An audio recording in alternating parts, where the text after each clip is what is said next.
The judge was ready to deliver her sentence. The room was quiet until the little girl whispered something so raw, so devastating, it shattered the courtroom. The judge trembled, trying to hold back tears. Everyone suddenly saw the truth. Welcome back and enjoy the story. The Chicago courthouse loomed like a fortress of marble and judgment, its towering columns casting shadows that seemed to swallow hope itself. Inside courtroom 402, 8-year-old Emma sat on a wooden bench that made her feel smaller than she already was. Her faded blue dress, a donation from St. Mary's Shelter, hung loose on her tiny frame, and her worn sneakers barely touched the polished floor. In her trembling hands, she clutched a tattered notebook filled with crayon drawings and dreams that nobody had ever bothered to see. The fluorescent lights hummed overhead like angry wasps, casting harsh light on faces that had already decided her fate. Emma's eyes darted between the lawyers in their expensive suits, their briefcases stuffed with papers that would determine where she'd sleep tonight, tomorrow, and maybe forever. She had learned not to hope too hard. Hope hurt more than hunger, and she'd known plenty of both. At the plaintiff's table sat a man she barely remembered, but somehow recognized in the deepest part of her heart. Richard Thompson wore a navy suit that probably cost more than most people's rent, his silver hair perfectly styled, despite the sleepless nights etched around his eyes.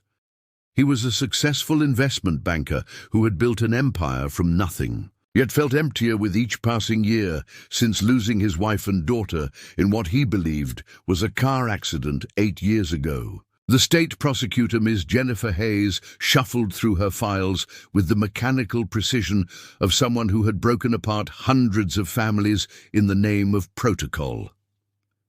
"Your Honor," she announced, her voice sharp as winter wind, "the state maintains that Mr. Thompson's claim is based purely on emotional manipulation. One song does not constitute grounds for custody, regardless of DNA evidence." Emma's fingers tightened around her notebook. She remembered that day 3 months ago, when she was washing cars outside Murphy's Diner to earn enough for a candy bar. She had been humming her mother's lullaby, the only clear memory she had left, when a stranger in an expensive car pulled up and began to cry. She didn't understand then why her simple song had broken a grown man's heart. The defense attorney rose, his voice steady but strained. "Your Honor, Mr. Thompson has provided overwhelming DNA evidence proving Emma is his biological daughter. He's prepared to provide her with every advantage. Money doesn't heal trauma." Ms. Hayes interrupted her gaze, cutting toward Emma like a blade. "This child has been in the system for 8 years. She doesn't know stability, trust, or healthy attachment. Placing her with a stranger, even a biological father, could cause irreparable psychological damage." The words hit Emma like physical blows. Stranger, damage, system. She had heard these words before in sterile offices and temporary bedrooms spoken by adults who saw her as a problem to be solved rather than a person to be loved. Her notebook contained drawings of all the families she had imagined belonging to, families with Sunday pancakes, bedtime stories, and arms that held you when nightmares came calling. Judge Patricia Williams, a stern woman with 30 years of family court experience, reviewed the documents with growing frustration. The case file painted a picture of bureaucratic failures, missed connections, and a little girl who had somehow slipped through every crack in a system designed to protect her. The accident report from 8 years ago listed Emma as deceased alongside her mother, yet here she sat very much alive and utterly alone.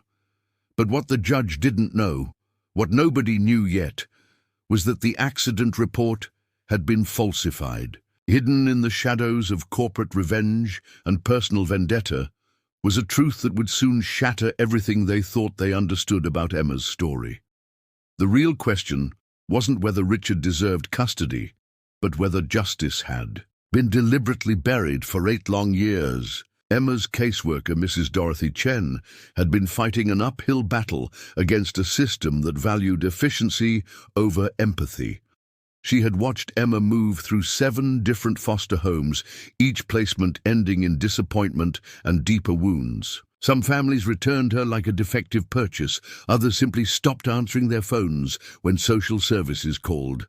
Mrs. Chen had seen the light dim in Emma's eyes, with each rejection watching a bright, creative child retreat further, into silence and solitude.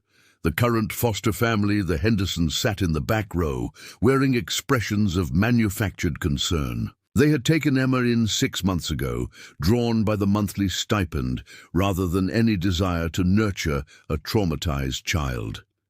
Emma slept in their basement, ate meals alone, and was forbidden from singing. Her foster mother claimed it gave her headaches. The house had every material comfort except the one thing Emma needed most: genuine care. Richard's own journey to this courtroom had been paved with guilt and desperate searching. After losing his wife Sarah and believing Emma had died in the same accident, he had thrown himself into work with manic intensity.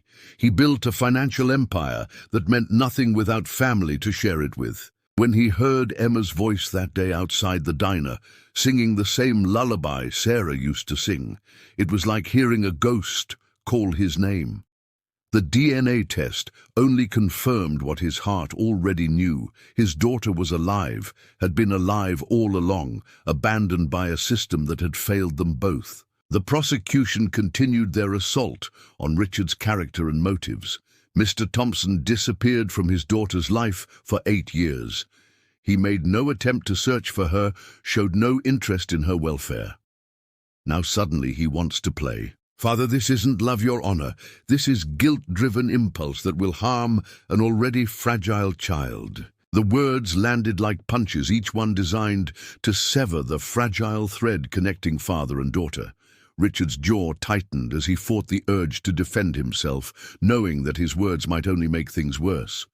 He wanted to tell them about the sleepless nights, the private investigators, the thousands of dollars spent chasing every lead that led nowhere. But mostly, he wanted to tell them about the moment he heard Emma's voice and felt his heart restart after 8 years of barely beating.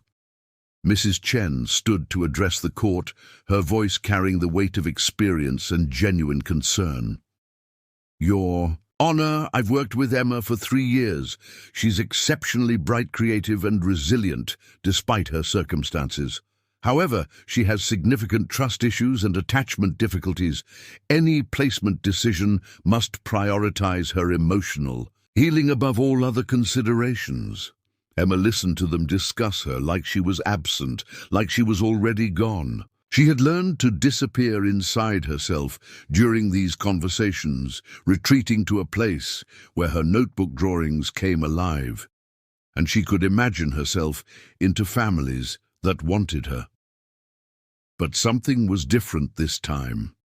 For the first time in years, someone was fighting for her rather than against her.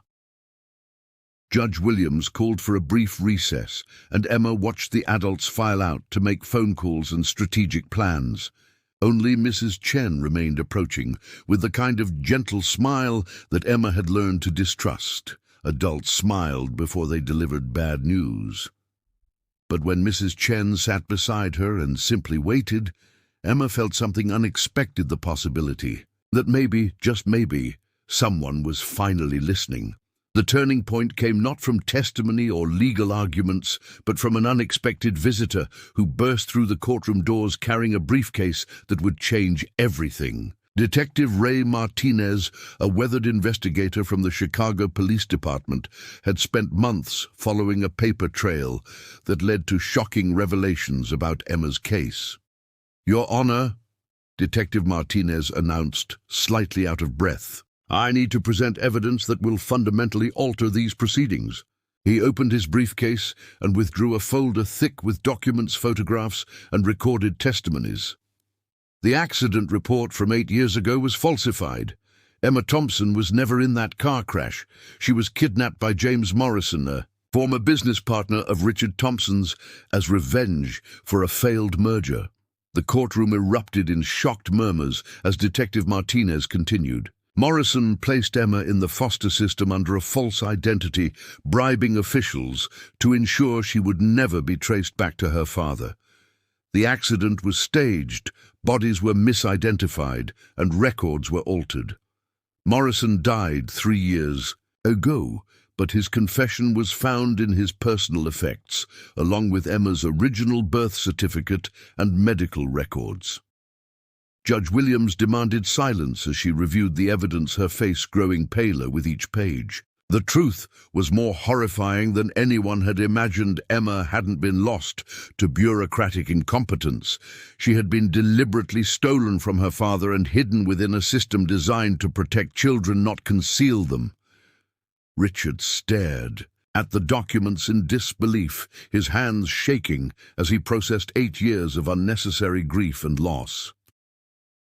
Emma had been within reach all along, cycling through foster homes while he mourned her death. The prosecutor's case crumbled instantly as the evidence revealed a conspiracy that had robbed both father and daughter of precious years together. Emma looked up at the man who claimed to be her father, searching his face for signs of the stranger they said he was. Instead, she saw her own eyes reflected back at her, the same green eyes she drew in her notebook when she tried to remember her mother. She saw hands that trembled not with nervousness, but with barely contained hope, and a smile that looked like a coming home. Mrs. Chen placed a gentle hand on Emma's shoulder as the legal proceedings transformed from a custody battle into a criminal investigation. "Emma," she said softly, "do you understand what this means? Your father never stopped looking for you. He thought you were gone, but you were here all along." The words penetrated the walls Emma had built around her heart, walls constructed from years of disappointment and abandonment. For the first time since she was 4 years old, Emma allowed herself to believe that maybe she wasn't unwanted, wasn't broken, wasn't too much trouble to love. Maybe she had been stolen rather than thrown away. Richard approached Emma slowly, like she was a wounded bird that might fly away at any sudden movement. "Emma," he said, his voice thick with 8 years of unshed tears, "I know you don't remember me, but I never forgot you, not for a single day." Emma looked down at her notebook, then back at Richard. "I drew you," she whispered, opening to a page, filled with stick figures labeled Daddy. "I didn't know why, but I drew you." The emotional dam burst as Emma ran into Richard's arms, 8 years of separation dissolving in an instant. The courtroom watched in stunned silence as father and daughter held each other for the first time since Emma was barely old enough to walk. Judge Williams wiped her eyes with the back of her hand, her professional composure cracking in the face of such raw, genuine reunion. The legal formalities concluded quickly once the truth emerged. Richard was granted immediate custody, the Hendersons' foster license was revoked pending investigation, and Emma's case became the catalyst for a complete overhaul of the city's child welfare protocols. But beyond the legal victories, something more important was happening. A family was being reborn from the ashes of lost time. 6 months later, Emma stood in the backyard of their new home in Lincoln Park, her notebook now filled with drawings of birthday parties, father-daughter dances, and bedtime stories that chased away nightmares. She wore a yellow sundress that actually fit her hair held back with a ribbon that Richard had picked out especially for her.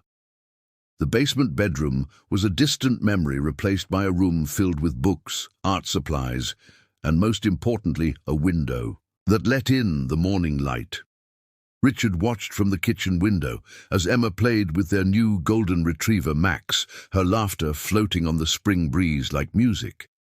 He had quit his high-pressure job to focus on healing and building the relationship they had been robbed of, discovering that no amount of money could compare to the wealth of his daughter's smile. Emma approached the kitchen door, her notebook clutched against her chest as always.